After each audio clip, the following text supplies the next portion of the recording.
This morning, I would like to bring to your attention something rather niche, but nonetheless infinitely important. Senior educators in America are increasingly advocating for school students to be taught only by teachers who are the same colour as them. Yes, you heard that right. They say that, for instance, black students do better when they have black teachers, Latino students do better when they have Latino teachers, and so on.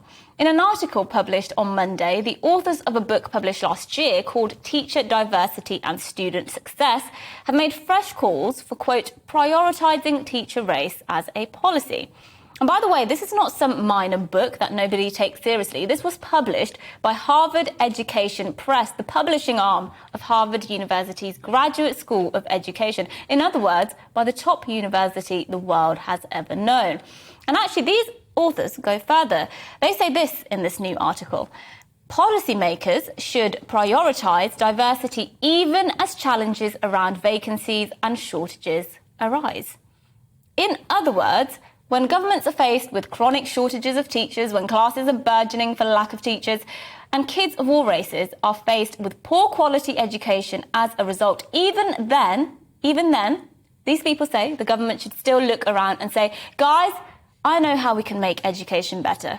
Racially segregating our classes. I mean, it's beyond madness. So, how could sane, educated people possibly come to that conclusion, you may ask?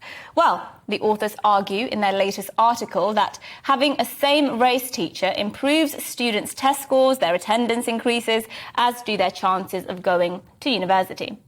Now, many other people, by the way, have researched this issue and come to pretty much the same conclusions. But quite frankly, I'm not interested in their so-called evidence. You know why? Because sometimes the ends simply do not justify the means. Their research is not some sophisticated solution to solving educational inequality. I'm going to call it out for what it is.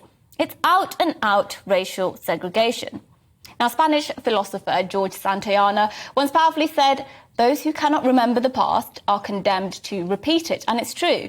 History repeats itself. Now, in 1954, the Supreme Court of America outlawed racial segregation in public education in the famous case of Brown v. Board of Education. It would be another 10 years after that until the Civil Rights Act of 1964 would rid America of racial segregation laws.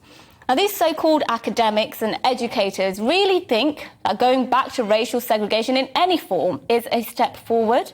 It's a slippery slope. It's a reductio ad absurdum of the highest order, because once you make the argument that teachers must match the race of their students, then you open the door to all manner of similar demands. So do disabled students have to be taught by disabled teachers, for instance, gay students by gay teachers? Well, what about students who are mixed race? Do they get one black teacher and one white teacher? And don't get me started on religion. Now, all of this might seem niche and far away, but it matters. It matters because it flies in the face of everything we hold dear about living in a free Western society where all races are equal under the law, where we actually want to integrate with different races rather than live in some xenophobic insular community where we assume people who don't look like us must be bad for us. And it matters because what happens in America slowly but surely makes its way across the Atlantic and onto the shores of Britain. If we don't push back on this morally depraved, pseudo-scientific segregationist nonsense, we will set back Western society decades.